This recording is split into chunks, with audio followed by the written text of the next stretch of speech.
Nestled in the embrace of a timeless valley lay the village of Cairnhill, a settlement that seemed to have stepped out of a forgotten epoch.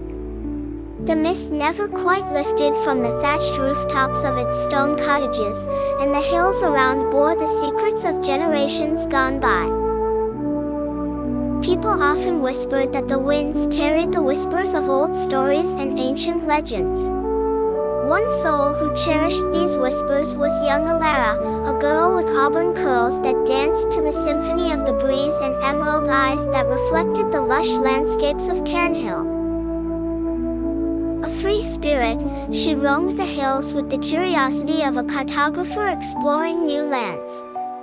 Beneath her arm, she carried a leather-bound book, its pages brimming with sketches and notes of forgotten tales and bits of history she had compiled from her encounters with the village elders. Stories of warriors and healers, of love and loss, and the soothsayers who foretold the return of these echoes. Each encounter seemed like a jigsaw piece that, when put together, could help her see the complete tapestry of her heritage. One afternoon, while climbing the highest hill, she stumbled upon a weather-worn stone slab half buried in the earth, its surface etched with symbols unfamiliar to her eyes. Her heart danced with the thrill of discovery, and she quickly flipped to the last few pages of her book. She sketched the symbols and marked the location of her find. The symbols felt significant, pulsing with life and a story that longed to be told.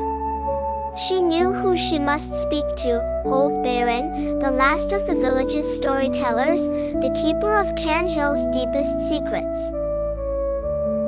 Baron's cottage was an archive in its own right, crammed with artifacts and scrolls, dimly lit by candles that seemed to defy the need for sunlight.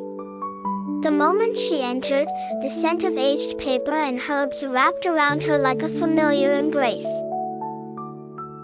She presented her discovery to Baron, who watched her with intrigued anticipation, his eyes glinting behind the glasses perched precariously on his nose. "Ah, child," he murmured, running a gnarled finger over the sketches. "These symbols belong to the Druids, ancient guardians of our ancestors' lore. It is said that they could speak to nature and predict the flow of destiny," he mused, weaving his words with a reverence that transcended the walls of time. Alara's heart raced. "What story do they tell?" she asked, leaning forward eagerly.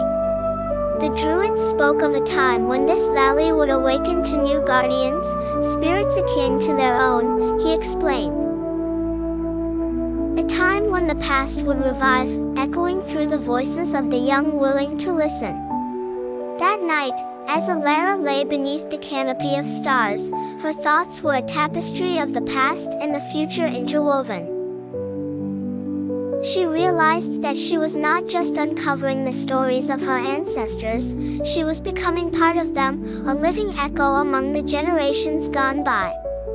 The symbols she discovered were not just carvings of stone, but the start of a journey. A key to unlocking something profound, a truth buried in the whispers of history.